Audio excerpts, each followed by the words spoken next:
Magandang gabi, pambungad sa ating newscast. Nangako ang bagong halal na Speaker of the House na si Isabela Congressman Faustino D. na mananagot ang mga korap sa kanilang hanay.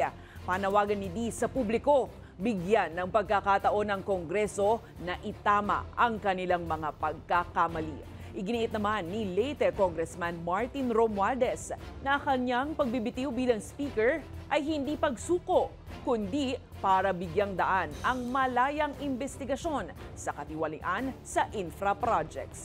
Ang balitang A to Z ni Kim Salinas. Today, with a full heart and a clear conscience, I tender my resignation as Speaker of the House of Representatives. Formal nang bumaba sa pwesto bilang House Speaker si Leyte 1st District Representative Martin Romualdez. Aniya, kaisa siya ni Pangulong Ferdinand Marcos Jr. sa hangaring mapanagot ang nasa likod ng umano'y korupsyon sa infrastructure projects ng gobyerno. I do this so that the Independent Commission on Infrastructure may pursue its mandate freely and fully, without doubt, without interference, without undue influence. Walang pipigil, walang makikialam.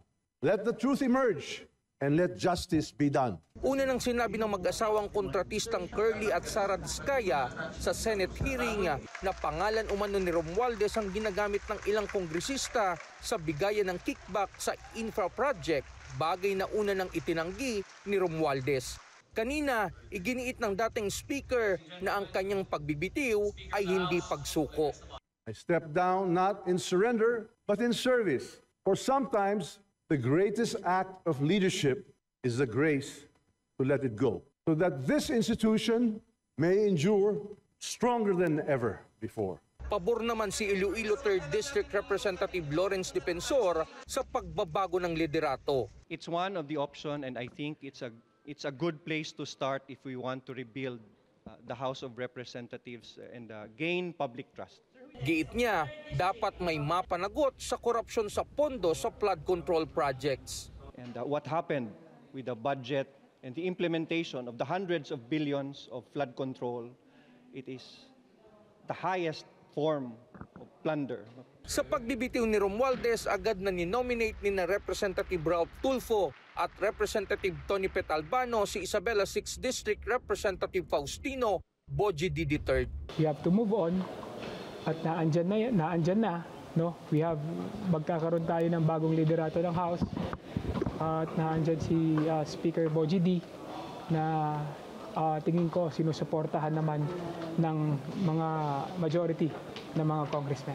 Hindi na bago sa politika si Representative Faustino Boji D. III na dating governor ng Isabela at alkalde ng Bayan ng Kawayan.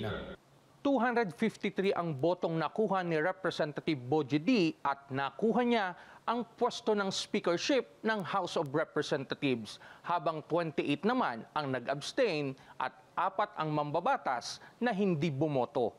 Nagsilbi na rin siya bilang kongresista mula taong 2001 hanggang 2010. I will not defend the guilty and I will not shield the corrupt. Meron po kaming pagkukulang. Kami po ay nagpapakumbaba sa inyo. Nakikiusap po kami na sana bigyan nyo kami ng pagkakataong ituwid ang mga maling kalakaran at linisin ang aming hanay. Siya ngayon ang magiging ika-29th Speaker ng House of Representatives. Para sa Balitang A to Z, Kim Salinas.